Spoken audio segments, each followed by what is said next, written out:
Little bonus content. We're going to take a look at the 2004 Audi A6 2.7 S-Line today. And so here in North America, this was the final year for the C5 A6 2.7 S-Line. Kind of a mouthful, but the S-Line package essentially had, kind of a wheel, like an appearance package basically. So you got special trim with the S-Line badge, which I'll show you here in a minute. Rear spoiler. More importantly, if you were someone who were just gonna buy this thing and drive it stock, these got a bump to 265 horsepower over the standard 250. So as you can see, this one is pretty nice. It's got some new old stock Bolero wheels, which are actually a C4 wheel, but they fit nicely on here and have a pretty nice offset in terms of filling out the wheel well. But yeah, this car was a fairly recent addition to the group here. And if you've watched the channel, you probably saw an earlier introduction of this car. There's a few things left to do, like these need to get removed and taken off. The headlights need to be polished. But aside from that, this thing is remarkably nice condition overall.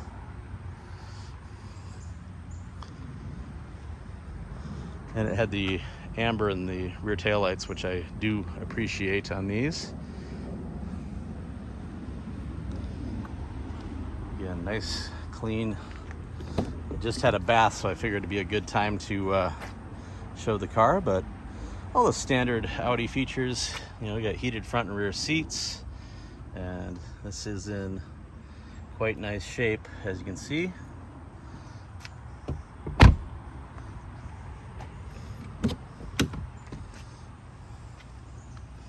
And 134,000 miles at the time of filming this.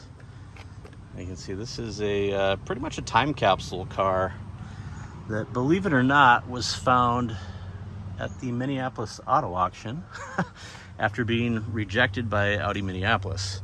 And I wouldn't necessarily say rejected as much as they just don't retail older cars like this anymore, so they just send them to the auction.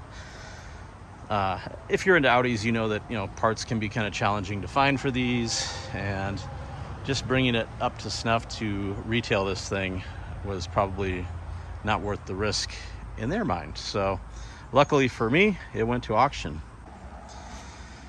And once we acquired the car, we did the full timing belt and fluids service, and did the transmission fluid and filter with the addition of the transgo valve, which you can watch on this channel. There is a video about that as well.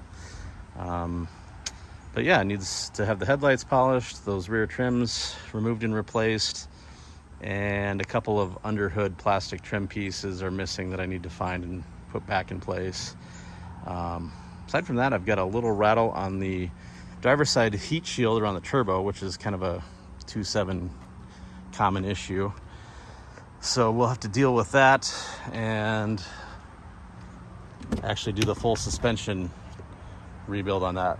This is basically, there's not too bad if you're at all familiar with these. You know that the front suspension, you get all the typical clunks and creaks, and this one's not terrible, but I can tell it's getting tired. The rear shocks, on the other hand, are just gone. This thing bounces like a basketball. So it is definitely time to do that, and we hope to get that done here sooner rather than later, hopefully before September. So watch the channel for that. We will hopefully have some footage of that process. I don't know that we're going to have time to do it step by step, because if you've ever tried to film something, it takes twice as long to do that.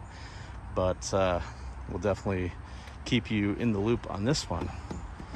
And this car is, basically what my 18-year-old is driving.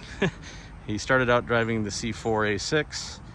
It was woefully slow, and I worried about him in the Twin Cities traffic with that. So I just got lucky and found this car, and it was a deal I could not pass up, obviously. So there you go, little bonus footage for you. And I will actually stick a picture of the engine in for you. I just didn't pop the hood here, but I'm sure you've all seen a 2.7 before, so there's nothing unique there. Anyhow, hope you like it. If there's any other 2.7 S-Line owners out there with similar nice cars, I'd love to hear from you in the comments.